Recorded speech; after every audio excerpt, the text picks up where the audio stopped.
beginning of the creation, God made them male and female. For this reason, a man shall leave his father and mother and be joined to his wife, and the two shall become one flesh. So then they are no longer two, but one flesh.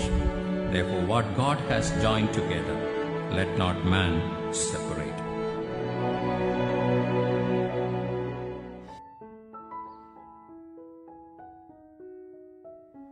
സ്നേഹമുള്ളവരെ, വിവാഹ ജീവിതത്തിന് വേണ്ടിയുള്ള ഒരുക്ക ക്ലാസ്സുകൾ കൂടി ഇനി നിങ്ങൾ ആയിരിക്കുന്ന സ്ഥലത്ത് ഒരു നിമിഷം കണ്ണുകൾ അടച്ചുകൊണ്ട് ഒന്ന് പ്രാർത്ഥിക്കാം.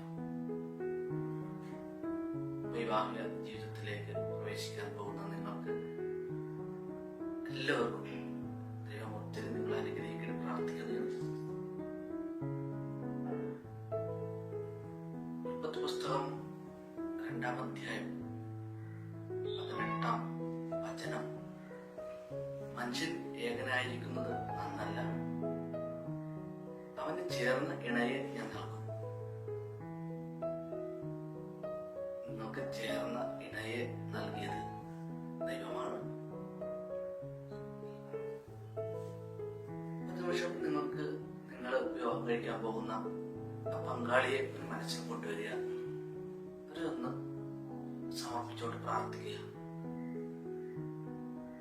ദൈവം മാനവകുലത്തിന് നൽകിയിട്ടുള്ള വലിയൊരു കൃപയാണ് സ്നേഹിക്കുക എന്നത്.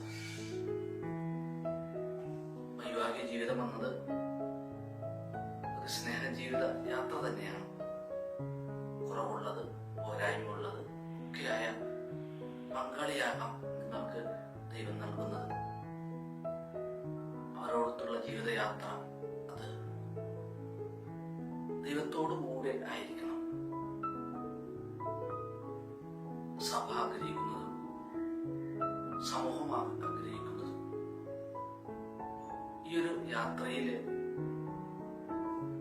നിങ്ങൾ പരസ്പരം സ്നേഹിച്ചുകൊണ്ട് യാത്ര ചെയ്യുന്നവരാകണം. വ്യത്യസ്തമായ കുടുംബ പശ്ചാത്തലത്തില് ജീവിച്ച് വളർന്ന് വന്ന നിങ്ങളെ ദൈവമാണ് കൂട്ടിച്ചേർത്തത്.